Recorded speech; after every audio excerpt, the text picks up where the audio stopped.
The rain fell in relentless sheets, turning the cracked sidewalks of downtown into a murky reflection of the city's indifference.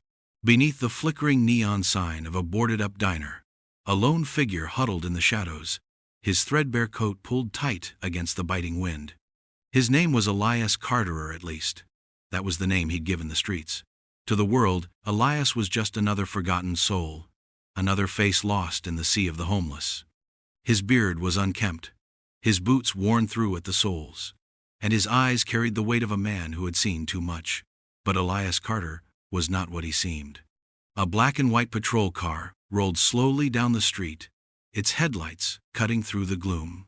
Inside, officers Rick Dawson and Vince Holloway smirked as they scanned the sidewalks. They weren't looking for trouble, they were looking for an easy target.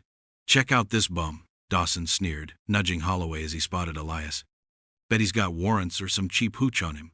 Holloway chuckled, adjusting his cap. "Let's have some fun." The cruiser jerked to a halt beside Elias. The officers stepped out, their boots splashing in the rainwater as they approached. Dawson, a broad-shouldered man with a permanent scowl, kicked Elias's makeshift beta-flattened cardboard box. "Up, scum," Dawson barked. "City ordinance says no sleeping here." Elias slowly raised his head, his piercing blue eyes locking onto Dawson's with an unsettling calm. "I'm not causing any trouble, officer." Holloway, a wiry man with a cruel smirk, grabbed Elias's arm and yanked him to his feet. "You're trespassing. That's trouble enough." Elias didn't resist, but his voice was firm. "This is public property." Dawson's face twisted in anger. "You got a smart mouth for a bum." He shoved Elias against the brick wall, patting him down roughly. Holloway rifled through Elias's meager belongings, a tattered backpack with a half-eaten sandwich and a worn-out novel. "Look at this," he mocked, holding up the book. "Think you're some kind of scholar?" Elias remained silent, his jaw tight. Then, Dawson's hand closed around something in Elias's coat pocket. He pulled it out, a sleek, black device that looked nothing like the possessions of a homeless man. It was a high-end encrypted phone, the kind used by corporate executives and government officials. Dawson's smirk faltered. "What the hell is this?" Elias sighed, as if he'd been expecting this moment. "I'd be careful with that." Holloway snatched the phone, examining it. Stolen, no doubt. He pressed the power button, but the screen remained dark. "Piece of junk." Elias's lips curled into a faint, knowing smile. "It's biometric. Only works for me." Dawson's patience snapped. He grabbed Elias by the collar. "You think you're clever? We're taking you in." Just as Dawson moved to cuff him, a deafening roar cut through the night. The officers spun around as a convoy of black SUVs screeched to a stop around them, their headlights blinding. Men in tactical gear poured out, weapons drawn. A commanding voice boomed over a megaphone. "Step away from him." Now, Dawson and Holloway froze, their bravado evaporating. The lead operative, a steely-eyed man with a military bearing, stepped forward. "You're detaining Mr. Elias Carter?" Holloway swallowed hard. "Who the hell is Elias Carter?" The operative didn't blink. "The CEO of Vanguard Industries, one of the richest men in the world." Dawson's grip slackened, his face drained of color. "That's impossible." Elias Carter, billionaire philanthropist and tech mogul, straightened his coat with quiet dignity. His voice was calm, but his eyes burned with quiet fury. "Gentlemen," he said, "you've just made a very expensive mistake." The officers exchanged horrified glances as the reality of their situation crashed down on them. And Elias? He was just getting started. The rain had stopped, but the air was thick with tension as the black SUVs surrounded the scene. Red and blue lights from the officers' cruiser flickered uselessly against the armored vehicles, their insignias marking them as private security elite, ex-military, the kind of men who didn't answer to local law enforcement. Dawson's hand trembled as he released Elias's coat. His mind raced. This couldn't be happening. A homeless man? A billionaire? It made no sense. The lead operative, a broad-shouldered man with a scar running down his cheek, stepped forward. His nameplate read Garrett. He didn't bother with pleasantries. "You two have 5 seconds to explain why you were assaulting Mr. Carter." Holloway, ever the hothead, recovered first. "Assaulting? We were doing our jobs." This guy was loitering, probably high or... Garrett's glare silenced him. He turned to Elias, his tone shifting to one of deference. "Sir, are you injured?" Elias rubbed his wrist where Dawson had gripped him too hard. "Nothing permanent." His voice was calm, but there was an edge to it now, a quiet fury that hadn't been there before. Dawson's stomach twisted. He'd heard of Elias Carter, of course. The reclusive tech genius who had revolutionized AI and renewable energy. The man who owned half the city's real estate under shell companies. The billionaire who had vanished from public view 6 months ago after a failed assassination attempt. And we just threw him against a wall. Garrett motioned to 2 of his men. "Escort Mr. Carter to the vehicle. We'll handle this." Elias didn't move. Instead, he locked eyes with Dawson. "You know, officer, I chose this life for a reason." Dawson blinked. "What?" "I wanted to see how this city treats its most vulnerable." Elias's voice was low, but every word carried weight. "And you? You didn't just fail the test. You exceeded my worst expectations." Holloway scoffed, but his bravado was crumbling. "This is bullshit. If you're really some rich guy, why the hell were you sleeping in an alley?" Elias didn't answer right away. Instead, he reached into his coat slowly, deliberately, and pulled out a second phone. This one was already unlocked. He tapped the screen once.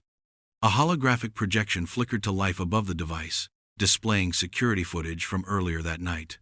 The video showed Dawson and Holloway harassing 3 other homeless individuals before zeroing in on Elias. Their laughter, their threats, their casual cruelty captured in crystal clarity. Dawson's blood ran cold. "This feed goes live to my legal team in 30 seconds, Elias said. "Along with every other interaction you've had tonight." Holloway lunged forward. "You little..."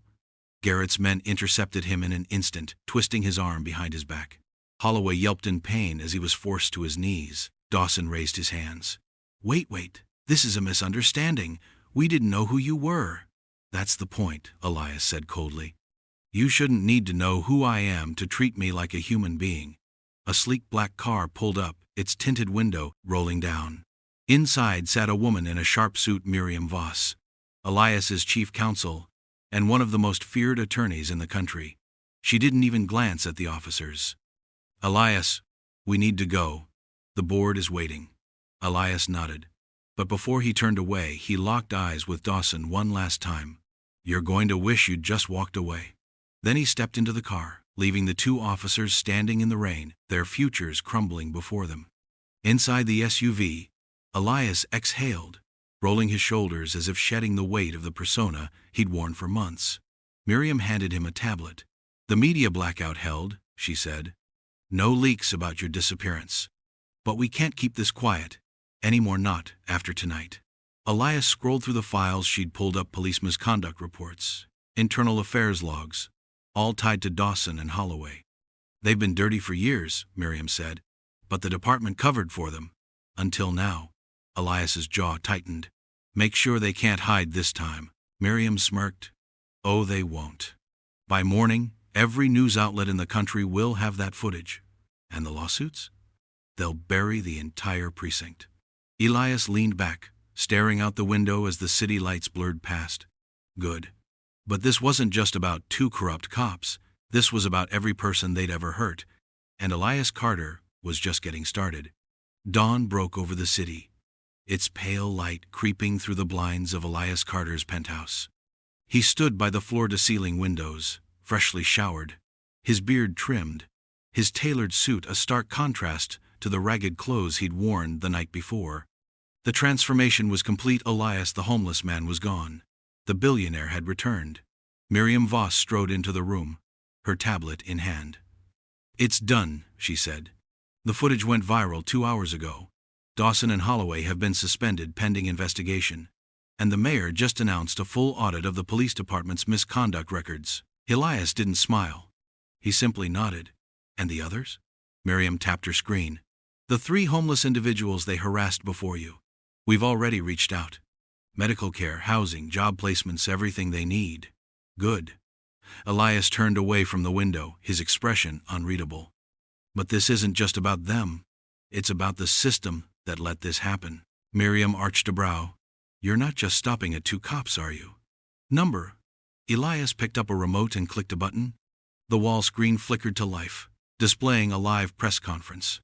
The police chief stood at a podium, his face drawn, reporters shouting questions about corruption and accountability. "They're scrambling," Miriam observed. "They should be." Elias's voice was ice. "Because I'm not just exposing them, I'm dismantling them." By noon, the city was in an uproar. News outlets blasted the footage of Dawson and Holloway's abuse. But that was only the beginning. Anonymous leaks courtesy of Elias's hackers flooded the internet. Internal emails, bribes, evidence of cover-up stretching back years. The scandal consumed the police department, then City Hall, then the entire political machine that had turned a blind eye. Dawson sat in his living room, staring at his phone in disbelief. His badge was gone. His reputation was ash. His wife had already called a lawyer not to defend him, but to file for divorce. Holloway fared no better. His past arrests were being reopened. His friends in the department had vanished. And the worst part? The homeless man he'd mocked was now the one holding all the power. 1 week later, Elias stood on a different stage this time, in front of a crowd of reporters, activists, and city officials. He wore no suit today, just a simple black sweater. The message was clear. He hadn't forgotten where he'd been. "Homelessness isn't a crime," he said, his voice carrying across the silent room. "But corruption is, neglect is. And today, that ends." He announced the launch of the Carter Initiative, a $1 billion fund dedicated to eradicating homelessness, retraining police, and rebuilding the city's broken infrastructure. It wasn't charity, it was justice. As the applause roared around him, Elias's gaze flickered to the back of the room. Dawson and Holloway stood there, hollow-eyed, watching their world burn. He didn't gloat. He didn't smirk. He simply turned away. They were nothing to him now. Epilogue: 3 months later, the first of the new affordable housing complexes opened its doors. Formerly homeless families moved in, their disbelief turning to tears as they saw their new homes not shelters, not temporary fixes, but real apartments with working kitchens and clean beds. Dawson and Holloway? They'd been indicted on multiple counts of misconduct, assault, and obstruction of justice. Their careers were over, their freedom hung by a thread. And Elias? He sat in a small cafe sipping coffee, unnoticed. No cameras, no bodyguards.